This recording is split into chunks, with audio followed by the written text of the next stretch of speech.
అందరికీ నమస్తే అండి. మన మార్గశిర మాసంలో 5 వారాలు చేయలేని వాళ్ళు ఒక్క వారమైనా 5 ప్రసాదాలు నైవేద్యంగా పెట్టి వ్రతమైతే చేసుకోవచ్చండి. ఇక్కడ నేను 5 ప్రసాదాలు ఎలా తయారు చేయాలో ఈ వీడియోలో చూపిస్తాను.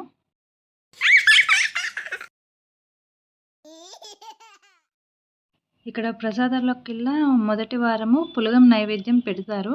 పులగం ఎలా చేసుకోవాలో ఈ వీడియోలో చూపిస్తాను. మొదటైతే మనకు కావాల్సిన బియ్యం అయితే తీసుకొని దాంట్లో కొంచెం పెసరపప్పు యాడ్ చేసుకొని మంచిగా మంచినీళ్ళతోటి కడుక్కోవాలి. దానికి కావాల్సినవి అయితే వాటర్ వేసుకొని దాంట్లో మనకు కొంచెం ఉప్పు, పసుపు అలా యాడ్ చేసుకొని అయితే మనం కుక్కర్ అలా పెట్టుకోవచ్చండి. ఇది పెట్టుకున్న తర్వాత ఆ పులగంని అలాగే ఉంచొచ్చు. లేదు అంటే మనము పోపు కూడా వేసుకోవచ్చు. నేను మాత్రం అలాగే ఉంచుకున్నాను. ఇలా అయిపోయిన పులగాన్ని అయితే తీసి ఒక గిన్నెలో అయితే పెట్టేసుకోవాలి ప్రసాదానికి. ఇక్కడనైతే పులగం చాలా సింపుల్గా రెడీ అయిపోయిందండి. ఇక్కడ రెండో వారం ప్రసాదం ఎలా చేయాలో చూపిస్తాను. రెండో వారం ప్రసాదం అయితే అట్లు తిమ్మనం అండి. చాలా ఈజీగా ఉంటుంది. మనమైతే ఇక్కడ తిమ్మనానికి కొంచెం బియ్యం నానబెట్టేసి అయితే అది మనం మిక్సీ చేసుకోవాలి. మిక్సీ చేసుకున్న తర్వాత దాన్ని లూజుగా ఇలా పాలలాగా చేసుకోవాలండి. ఇత్తడి గిన్నె పొయ్యి మీద పెట్టుకొని దాన్ని దాంట్లో పోసి కలుపుతూ ఉండాలి. కలపకపోతే అడగంటుతూ ఉంటుంది. అలా కలిపిన తర్వాత దాంట్లోనే మనము వేడి చేయని పాలనైతే యాడ్ చేసుకొని అలా కలుపుతూ ఉండాలి. చిక్కగా వచ్చే వరకు కలపాలండి. ఇక్కడ నేను బెల్లం అయితే వేసుకున్నాను. అమ్మవారికి బెల్లం అంటే ఇష్టం కాబట్టి అలా బెల్లం వేసుకొని కొద్దిసేపు అలా కలుపుతూ ఉండగా దాంట్లోనే మనం ఇక్కడ నెయ్యి అయితే యాడ్ చేసుకోవాలి. అలా యాడ్ చేసుకున్న నెయ్యిని కొంచెం చిక్కగా వచ్చే వరకు కలిపి అలా తిమ్మనం అయితే మనం రెడీ చేసుకోవచ్చండి. ఇలా గ్యాస్ పొయ్యి అయితే ఆఫ్ చేసుకొని కొద్దిసేపు చల్లారిన తర్వాత ఇలా గిన్నెలో అయితే తిమ్మనం అలా తీసుకోవచ్చు. మనం ప్రసాదం మందము చేసుకోవచ్చు. ఇంట్లో తినే వాళ్ళు ఉంటే ఎక్కువ కూడా మనం చేసుకోవచ్చండి. ఇక్కడనైతే తిమ్మనం రెడీ అయిపోయింది. అక్కడ తిమ్మనం రెడీ అయ్యే వరకు నేను ఇక్కడ బియ్యము ఈ పప్పు అయితే నానబెట్టుకున్నాను. మనం ఎలాగో దోశకు పప్పు నానబెడతాం కాబట్టి ఇలా నానబెట్టి అయితే రెడీ ఉంది. ఆల్రెడీ నానింది కాబట్టి వెంటనే దీన్ని మిక్సీ వేసుకున్నానండి. ఎప్పట్లాగానే మనము దోశలకు ఎలా చేసుకుంటామో అలాగే అలా రెడీ అయిన పిండిలో కొంచెం సాల్ట్ అయితే కలుపుకొని కొద్దిసేపు అలా పక్కకు పెట్టేశానండి. అది నానిన తర్వాత మళ్ళీ మనము ఎప్పట్లాగానే అట్లు వేసుకోవాలి. ఇందులో మనము ప్లెయిన్ దోశ పిండి కాబట్టి ఏం యాడ్ చేయొద్దు ప్రసాదంకి కాబట్టి. తర్వాత పొయ్యి మీద అయితే పెనం పెట్టే అమ్మవారి ప్రసాదం కోసం చేస్తున్నాను కాబట్టి చిన్నగా చేసుకున్నానండి. పెద్దగా కూడా చేసుకోవచ్చు. కానీ దీంట్లో ఆయిల్ మాత్రం వేయకూడదు. ఆవు నెయ్యి తోటి మనము పెట్టుకొని చేసుకోవాలి. మళ్ళీ దోశ ఎక్కువ మాడొద్దండి. నార్మల్గా తెల్లగా వచ్చేటట్టు చూసుకోవాలి. ఎందుకంటే ప్రసాదం కాబట్టి అలా నేను దోశ అయితే అట్లు అయితే రెడీ చేసుకున్నానండి. ఇక్కడ అమ్మవారి ప్రసాదం కాబట్టి 3 అయినా 5 అయినా మనము అట్లు పెట్టచ్చు. నేనైతే 3 పెట్టాను. అలా అట్లు అయితే రెడీ అయిపోయి అమ్మవారికి అయితే అట్లు తిమ్మనం ప్రసాదం అయితే రెడీ అయ్యిందండి. ఇక్కడ చూడండి 3 అట్లు తిమ్మనం అయితే రెడీ అయిపోయింది. మూడో వారం ప్రసాదము అప్పాలు పరమాన్నం అండి. ఫస్ట్ పరమాన్నం ఎలా చేయాలో చూద్దాము. మొదట అయితే నేను పాలైతే వేడి చేసుకున్నాను. ఫస్ట్ నేను పరమాన్నం చేద్దామని ఇక్కడ పాలు వేడైపోయాక దాంట్లోనే మనము బెల్లం యాడ్ చేసుకోవచ్చండి. మంచిగా ఉడికించి దాంట్లో ఉడికినాకనే మనము పరమాన్నం కోసం తీసుకున్న బియ్యము కడిగేసుకొని దీంట్లో యాడ్ చేసుకుంటే చూడండి పాలు మనకు చిక్కగా వచ్చే వరకు ఇది ఉడకాలండి. ఉడికిన తర్వాత మళ్ళీ మెత్తగా అయ్యేటట్టుగా పరమాన్నం రెడీ పెట్టుకోవాలి. ఇక్కడనైతే పరమాన్నం రెడీ అయిపోయిందండి. అలా అయిపోయిన పరమాన్నం అయితే మనము దేవుని కోసం అయితే పక్కకు పెట్టుకోవాలి. మనకు పరమాన్నం అంటే అమ్మవారికి చాలా ఇష్టం కాబట్టి దీంట్లో డ్రై ఫ్రూట్స్ యాడ్ చేసుకోవచ్చు, ఇలాచీ యాడ్ చేసుకోవచ్చు అండి. అలా అయిపోయిన తర్వాత పరమాన్నం పక్కకు పెట్టేసుకొని అప్పాల కోసం నేను ఇక్కడ ఆనకం పడుతున్నానండి. ఒక గిన్నె తీసుకొని వాటర్ పోసుకొని దాంట్లో కొంచెం మనకు కావాల్సినంత బెల్లం యాడ్ చేసుకొని అలా ఆనకం అయితే పట్టుకోవాలి. దాన్ని కలుపుతూ ఉండాలి. నార్మల్గా మీ దగ్గర పొడిగా ఉన్న బెల్లం అయితే చాలా ఈజీగా అవుతుంది. మాది ఊరు నుంచి వచ్చిన బెల్లం కాబట్టి కొంచెం గట్టిగా ఉంది.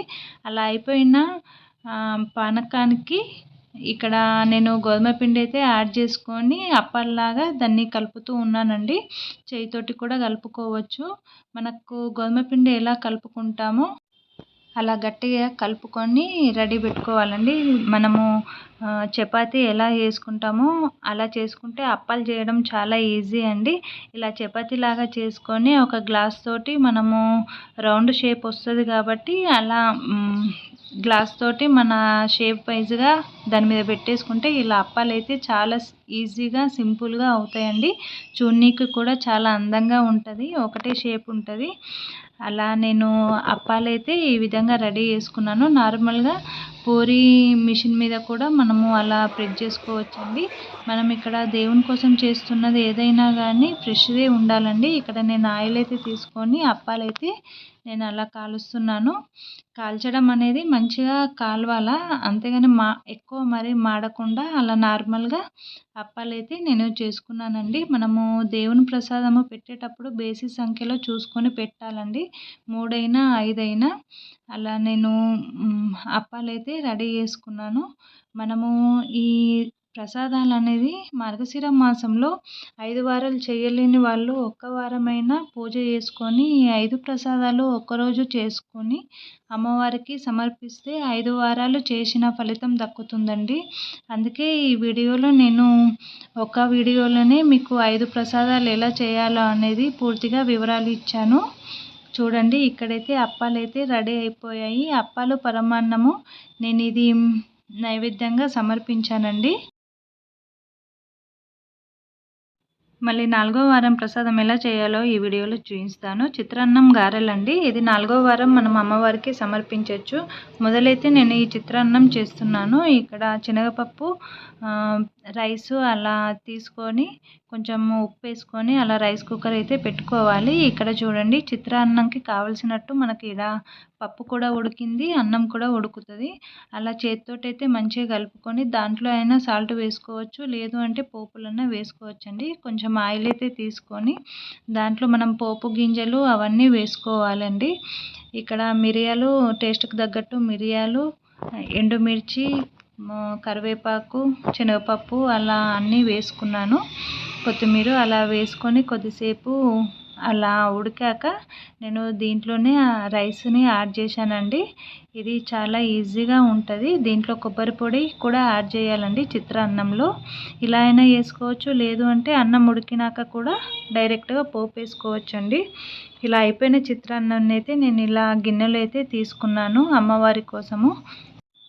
ఇక్కడ చిత్రాన్నం అయితే రెడీ అయిపోయిందండి. ఇక్కడ గారెల కోసము మనము పప్పునైతే కడిగి నానబెట్టుకోవాలండి. ఇది మినపప్పుతోటైనా చేసుకోవచ్చు, పెసరపప్పుతోటైనా చేసుకోవచ్చు. నేనైతే పెసరపప్పుతోటి చేస్తున్నానండి.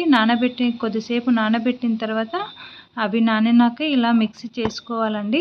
మిక్సీ చేసుకొని మనకు కొంచెము కచ్చపిచ్చ ఉండేటట్టుగా చేసుకుంటేనే కొంచెం మనకు గారెలు అనేవి మంచిగా వస్తాయి. లేదు అని అంటే లూజుగా అవుతాయండి. దీనికి కావాల్సినవి అయితే మిరపకాయలు, జీలకర్ర, ఓమ, 2 ఎల్లిపాయలు, కరివేపాకు, కొత్తిమీర అలా యాడ్ చేసుకొని మిక్సీ వేసుకున్నాక దీంట్లో కొంచెం ఉప్పు, కారం, పసుపు, కొత్తిమీర అవి వేసుకొని అయితే కలుపుకున్నానండి.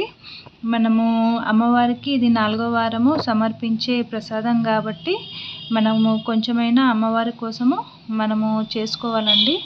ఇలా అయిపోయిన తర్వాత మనకు కావాల్సింది అయితే కొంచెం ఒక గిన్నెలో తీసుకొని కొద్దిసేపు అది నానబెట్టాలి. ఒక 10 మినిట్స్ అది పక్కకు పెట్టేసిన తర్వాత మనము గారెలు చేయనీకి మనకు ఈజీగా ఉంటుందండి.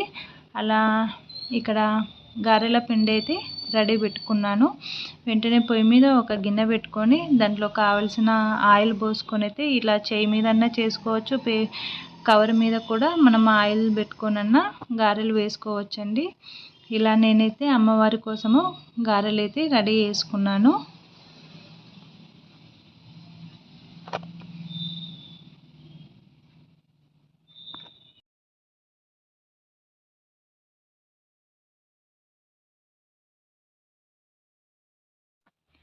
ఇలా అయిపోయిన గారెలు తీసుకొని అమ్మవారికి అయితే ప్రసాదము ఇలా పెట్టాలండి. ఇది 4వ వారం అమ్మవారికి సమర్పించే ప్రసాదం అండి. ఇలా నేను అమ్మవారికి అయితే నైవేద్యము పెట్టాను. ఇక్కడ చివరి వారమైన 5వ వారం ప్రసాదం గురించి తెలుసుకుందాము.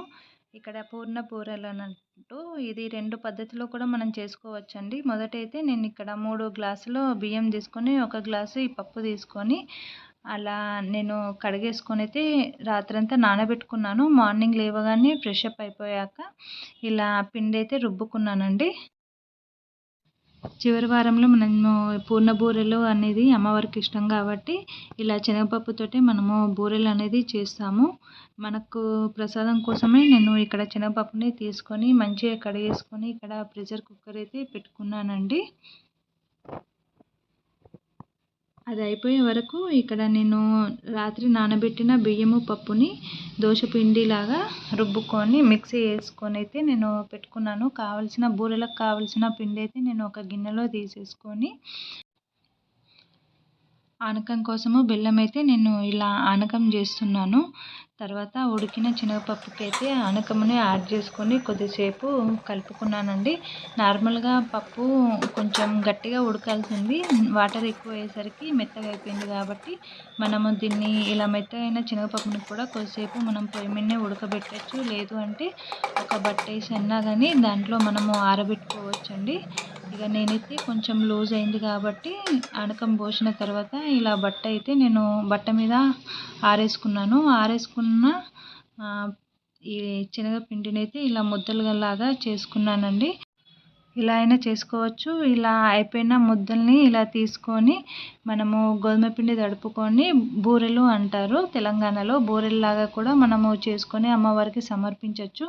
నేను కూడా ఈ ప్రాసెస్ ఫస్ట్ టైమే చేశాను. లాస్ట్ ఇయర్ నేను బూరెలే సమర్పించానండి. ఇలా అయిపోయిన పూర్ణాలు అయితే మనము ఆయిల్ పెట్టుకొని దాంట్లో ఇలా ఉండల్లాగా చేసుకొని మనము పూర్ణాలు అయితే అమ్మవారికి చేసుకోవచ్చండి. 5వ వారము నైవేద్యం అయితే అమ్మవారికి రెడీ అయిపోయిందండి. ఇలా రెడీ అయిపోయిన నైవేద్యము అమ్మవారికి సమర్పించుకోవచ్చు. చూశారు కదండి, 5 వారాలు ప్రసాదాలు ఎలా చేయాలో అనేది ఈ వీడియోలో క్లియర్గా మీకు ఎక్స్ప్లెయిన్ చేశాను అని అనిపించింది. ఈ వీడియో నచ్చితే కనుక లైక్ చేయండి, షేర్ చేయండి, ఛానల్ని సబ్స్క్రైబ్ చేయండి. ఎందుకంటే ఒకే వీడియోలో 5 ప్రసాదాలు ఎలా చేయాలనేది క్లియర్గా చెప్పాను. ఓకే అండి, ఫస్ట్ టైం నా వీడియో చూసినట్టయితే ప్లీజ్ సబ్స్క్రైబ్. బాయ్.